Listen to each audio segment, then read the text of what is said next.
ನಮಸ್ಕಾರ ಸ್ನೇಹಿತರೆ. ಕರ್ನಾಟಕದ 28 ಕ್ಷೇತ್ರಗಳಿಗೆ ಲೋಕಸಭೆ ಚುನಾವಣೆ ಅಂತೂ ಮುಗಿದು ಹೋಗಿದೆ. ಅದರ ರಿಸಲ್ಟ್ ಜೂನ್ 4ನೇ ತಾರೀಕು ಬರುತ್ತೆ. ಈಗ ಅದರ ಬೆನ್ನಲ್ಲೇ ಮತ್ತೆ ಸಾಲು ಸಾಲು ಚುನಾವಣೆಗಳು ಸ್ಟಾರ್ಟ್ ಆಗ್ತಾ ಇದೆ. ಹೌದು, ಪರಿಷತ್ಗೆ ಚುನಾವಣೆ, ಅದಾದ ಮೇಲೆ ಜಿಲ್ಲಾ ಪಂಚಾಯತಿ ತಾಲೂಕ್ ಪಂಚಾಯತಿಗಳಿಗೆ ಚುನಾವಣೆ, ಅದಾದ ಮೇಲೆ ಬಿಬಿಎಂಪಿ ಚುನಾವಣೆ, ವಿಧಾನ ಪರಿಷತ್ನ 11 ಸ್ಥಾನಗಳಿಗೆ ಈಗೇನ್ ನಡೆಯಲಿದೆ ಚುನಾವಣೆ. ಅದಕ್ಕೆ ಸಂಬಂಧಪಟ್ಟಂತೆ ರಾಜ್ಯದಲ್ಲಿ ಕಾವು ಜಾಸ್ತಿ ಆಗ್ತಾ ಇದೆ.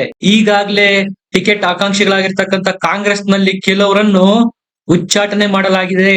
ಬಿಜೆಪಿನಲ್ಲೂ ಸಹ ಟಿಕೆಟ್ ಆಕಾಂಕ್ಷಿಗಳ ಸಂಖ್ಯೆ ಜಾಸ್ತಿ ಇದೆ. ಅವರಿಗೂ ಸಹ ಖಡಕ್ ವಾರ್ನಿಂಗ್ ಅನ್ನು ಕೊಡಲಾಗಿದೆ.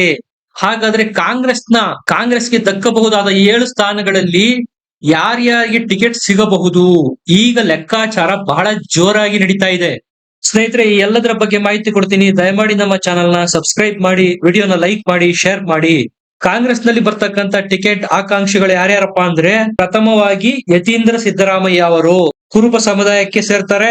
BL ಶಂಕರ್ ಅವರು, ಇವರು ಮಾಜಿ ಸಭಾಪತಿ, ಒಕ್ಕಲಿಗ ಸಮುದಾಯಕ್ಕೆ ಬರ್ತಾರೆ.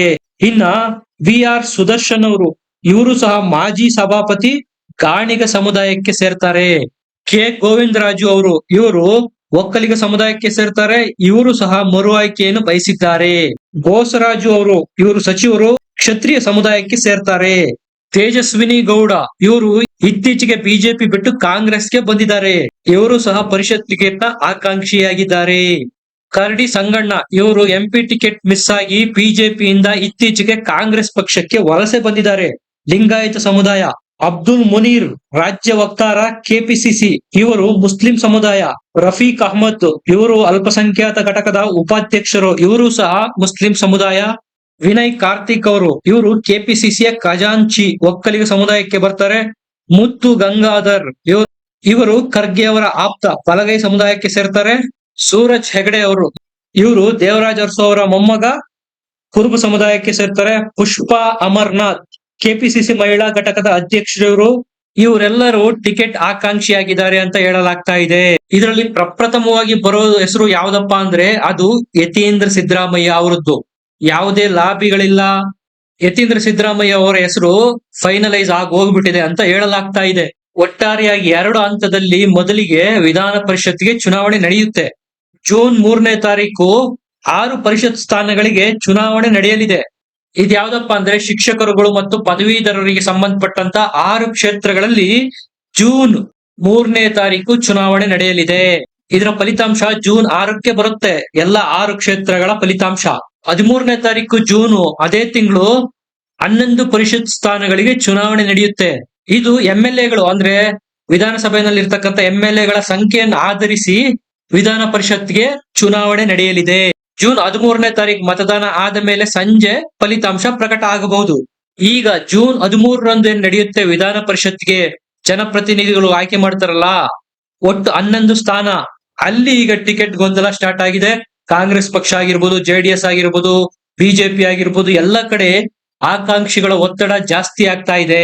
ಅದರಲ್ಲೂ ಆಡಳಿತ ಪಕ್ಷ ಕಾಂಗ್ರೆಸ್ನವರಿಗೆ ಇದು ದೊಡ್ಡ ತಲೆನೋವು ಅಂತೂ ಕೊಟ್ಟಿದೆ. ಕಳೆದ ಬಾರಿ MLA ಟಿಕೆಟ್ ತಪ್ಪಿದವರು, ಅಷ್ಟೇ ಯಾಕೆ ಮೊನ್ನೆ ನಡೆದಂತ ರಾಜ್ಯಸಭೆ ಚುನಾವಣೆಯಲ್ಲಿ ಟಿಕೆಟ್ ಮಿಸ್ ಆದವರು, ಇತ್ತೀಚೆಗೆ ಲೋಕಸಭಾ ಚುನಾವಣೆಯಲ್ಲೂ ಸಹ ಟಿಕೆಟ್ ಮಿಸ್ ಆದವರು ನಮಗೆ ಪರಿಷತ್ತಿಗಾದ್ರೂ ಟಿಕೆಟ್ ಕೊಡಿ ಅಂತ ದುಂಬಾಲು ಬಿದ್ದಿದ್ದಾರೆ. ಇದು ಕಾಂಗ್ರೆಸ್ ನಲ್ಲಿ ಜಾಸ್ತಿ ಇದೆ. ಪೈಪೋಟಿ ಕಾಂಗ್ರೆಸ್ ನಲ್ಲಿ ಜಾಸ್ತಿ ಇದೆ. ಕಾಂಗ್ರೆಸ್ ಹೊಂದಿರತಕ್ಕಂತ ಶಾಸಕರ ಬಲದಿಂದ ಸುಲಭವಾಗಿ ಅವರಿಗೆ 7 ಸ್ಥಾನಗಳನ್ನು ಗೆಲ್ಲಬಹುದು. ನೀವು ಕೇಳಿದ್ರೆ ಶಾಕ್ ಆಗ್ತೀರಾ. 7 ಸ್ಥಾನಕ್ಕೆ ಸುಮಾರು 25ಕ್ಕೂ ಹೆಚ್ಚು ಆಕಾಂಕ್ಷಿಗಳಿದ್ದಾರೆ. ನನಗ್ ಟಿಕೆಟ್ ಕೊಡಿ ಅಂತ. ಆದ್ರೆ ಯಾವುದೇ ಲಾಭಿ ಇಲ್ಲದೆ ಯತೀಂದ್ರ ಸಿದ್ದರಾಮಯ್ಯನವರಿಗಂತೂ ಟಿಕೆಟ್ ಪಕ್ಕ ಆಗಿದೆ. ಅವರ ಆಯ್ಕೆ ಸಹ ವಿಧಾನ ಪರಿಷತ್ಗೆ ಕನ್ಫರ್ಮ್ ಆದಂತಾಗಿದೆ. ಇದನ್ನ ಖುದ್ದು ಸಿದ್ದರಾಮಯ್ಯನವರೇ ಇಂಡೈರೆಕ್ಟ್ ಆಗಿ, ಹೌದು ಯತೀಂದ್ರ ಸಿದ್ದರಾಮಯ್ಯನವರು ವಿಧಾನ ಪರಿಷತ್ಗೆ ಹೋಗ್ತಾರೆ ಅಂತ ಒಂದರ್ಥದಲ್ಲಿ ಕನ್ಫರ್ಮ್ ಸಹ ಮಾಡಿಬಿಟ್ಟಿದ್ದಾರೆ. ಅವ್ರು ಏನ್ ಹೇಳೋದೇನಪ್ಪಾ ಅಂದ್ರೆ, ಕಳೆದ ವಿಧಾನಸಭಾ ಚುನಾವಣೆಯಲ್ಲಿ ಹೈಕಮಾಂಡ್ ಅವರು ನನ್ನನ್ನು ವರ್ಣದಿಂದ ಸ್ಪರ್ಧೆ ಮಾಡಿ ಅನ್ನೋ ಸೂಚನೆಗಳನ್ನು ಕೊಟ್ಟಿದ್ರು. ಆಗ ನನ್ನ ಮಗ ಯತೀಂದ್ರ ಅವರು ವರ್ಣದಲ್ಲಿ ತಮ್ಮ ಕ್ಷೇತ್ರನ ನಮಗೆ ಬಿಟ್ಕೊಟ್ಟಿದ್ರು. ಈ ಬಾರಿ ಸಹ ಹೈಕಮಾಂಡ್ ಅವರು ನಿರ್ಧಾರ ತೆಗೆದುಕೊಂಡಿದ್ದಾರೆ ವಿಧಾನ ಪರಿಷತ್ಗೆ ಯತೀಂದ್ರ ಅವರನ್ನು ಕಳಿಸ್ಬೇಕು ಅಂತ. ಅದರಲ್ಲಿ ನಮ್ಮ ಲಾಭಿ ಏನು ಇಲ್ಲ ಅಂತಾರೆ ಸಿದ್ದರಾಮಯ್ಯ ಅವರು.